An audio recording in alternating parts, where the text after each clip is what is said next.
back to my channel. So for today's video, magluluto tayo ng ojingo bukom or stir-fried squid.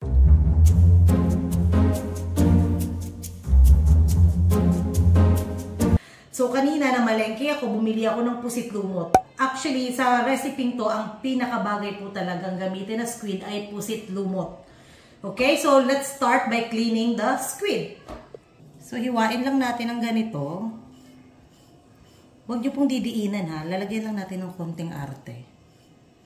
Ayan. Then, before nyo siya hiwain ng bite size.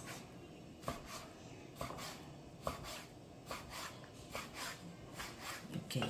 Then, after nito, hugasan natin yung ating squid. Okay. So, maglagay tayo ng asin. Lamas-lamasin nyo lang para matanggal yung ano, yung, ano man tawag doon? Yung lapot ba? Ayan. Para matanggal yung lapot. Kasi pag malapot siya, mas malangsa pag niluto mo. Na hindi mo tinanggal to. Ayan. Rock salt po ang ginamit ko ha, rock salt. Ayan, o. Tignan nyo, o. Ayan, yan, yan. Yan yung sinasabi kong bula. Ayan. Diba? Pag hinugasan mo lang to ng tubig, tas niluto, malapot, malangsa. Kaya dapat, ayan.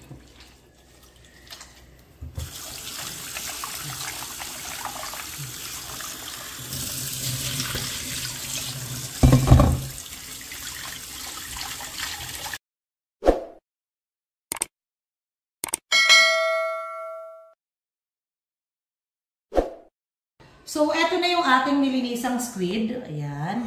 Kailangan pong drain na drain po yung tubig nito. So, patulo nyo po sa strainer. And then, mag-start na tayo mag-cut ng ating mga vegetables. Okay? Let's start with zucchini.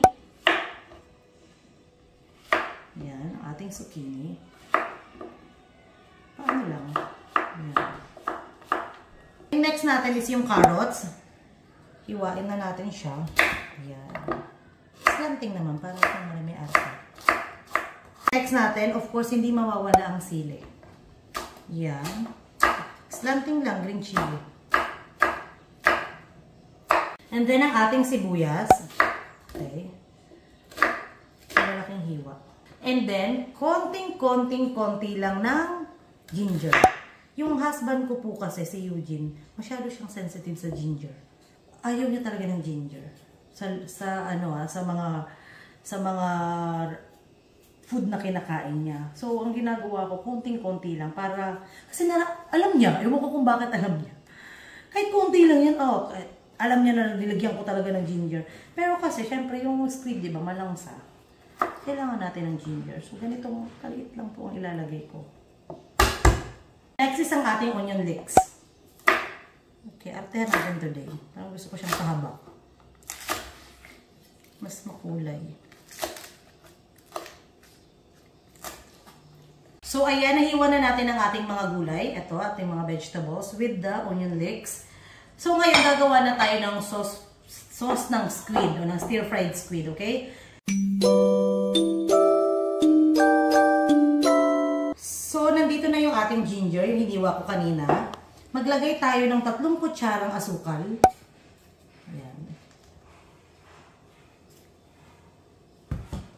3 kutsarang asukal, 5 kutsarang chili flakes, 5 tablespoon na chili flakes, 2, 3, 4, 5. Yun. So, 5 tablespoon na kutsukaru.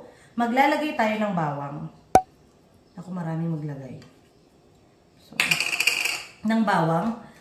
Ito, 3, toyo, soy sauce ng Korea. 1, 2, 3 soy sauce, 1 patis. Diba, sabi ko sa inyo, paulit-ulit lang ang ingredients ng Korean dish. 2 nito mirin, 2.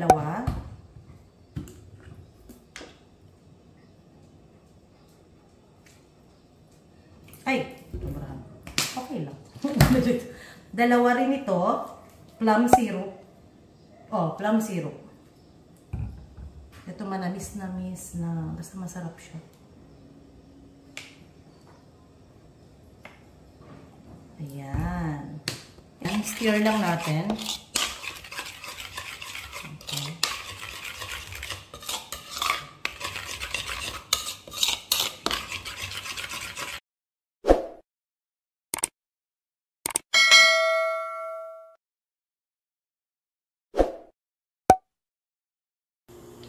So, pag kumukulo na yung tubig, ilagay natin ang ating toge. Yung may toge ng Korean. Ang haba, di ba? Ganito sila. Ang haba. So, lutuin lang natin yan dyan. Pakuluan ng mga 30 seconds to 1 minute. Huwag natin i-overcook.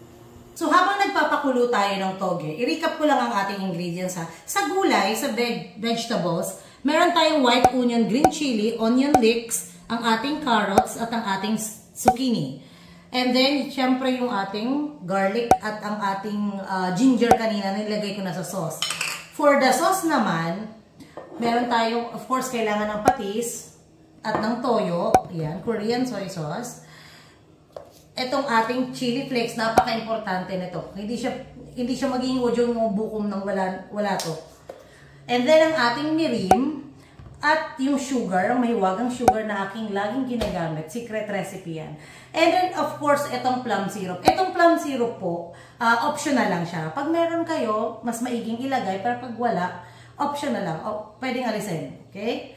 So, napakadali. Itong ingredients na to, paulit-ulit kong ginagamit. Sa mga previous vlog ko, makikita nyo, ito rin ang ginagamit ko. So, kaya mas maganda ganito, di ba? Bumili na ng mas malalaki. Kasi, pag nag-crave kayo ng Korean dish, laging, ito lang naman din talaga yung ginagamit nila. Sa gulay naman, pwede kayong gumamit ng kung anong gulay yung gusto niyo. May iba naglalagay sweet potato. May iba naglalagay patatas. And then, for the ojingo bukom, main ingredients na talaga is ojingo, squid. Kasi yung squid ay ojingo. Pero, with the same sauce, pwede po kayong gumamit ng kahit anong seafood.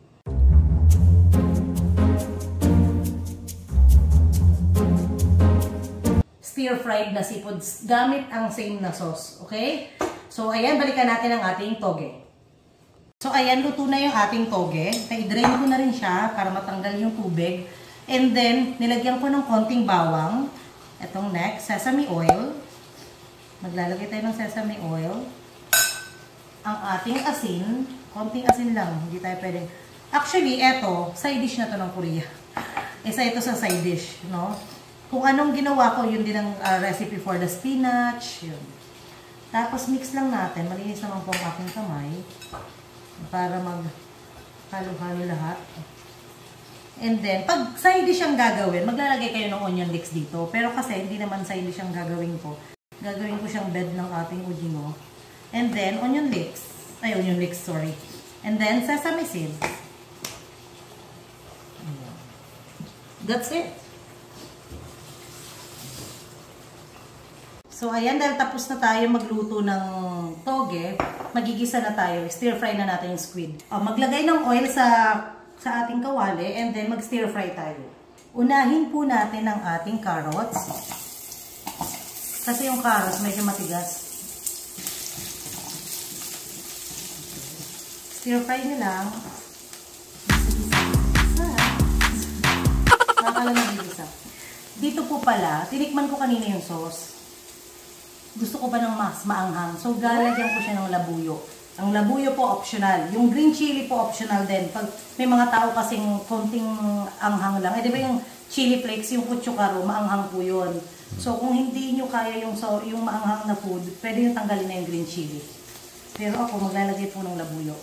Pag nakita nyo medyo okay na yung carrots, ayaw natin ng overcook up. And then, ilagay natin lahat ng ingredients na gulay. Stir fry lang yan. Okay. Dagdag po ako ng labuyo. Kasi gusto ko talaga mas maanghang. So, eto na. Tingnan nyo. Hindi pa masyadong luto ang ating gulay. Pero ilalagay ko na ang ating squid. Kasi maluluto din yan. Ayaw natin ng overcook. Yung luray-luray na yung gulay. Ayan. Lagay natin yung puset. Magdadaglag din ako ng konting oil. Kasi parang nakulangan ako ng oil. Ayan. And then, konting gisa lang, idadagdag na po natin ang ating sauce. Ayan, ang ating mahiwagang sauce.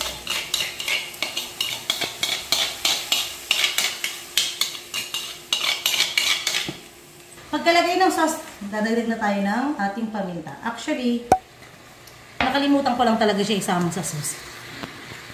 Mas maigi siyang isama sa sauce, di ba?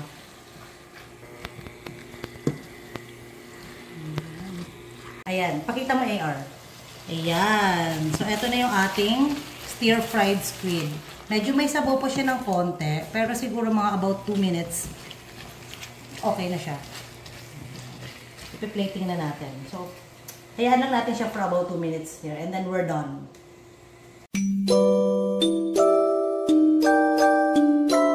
So, ayan. Luto na yung ating ojing ubukong. So, pa-plating na natin siya. Ganito lang siya. Ilagay nyo ang inyong ayan. Kung namol. Lagay ang kung namol dito. Spread lang. Actually, kaya ako naglalagay ng kung namol. Kasi, di ba mahilig ako sa maanghang? Ito yung pang-balance. Yun. And then, lalagay na natin ang ating ujingo. Yun.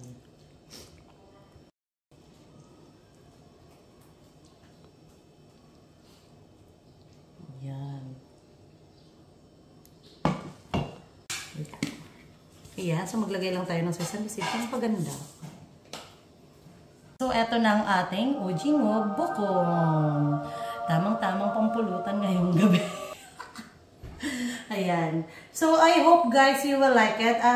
Tulad po ng sinabi ko kanina, pwede po kayo gumamit ng iba't ibang seafood. Shrimp, pwede itong sauce na to sa tahong. So, pwede kayong gumamit. Octopus, ayan. So, ojingo bokong. I hope you will like it, guys. Comment down below kung nagustuhan niyo yung aking recipe. And see you on my next vlog. Bye!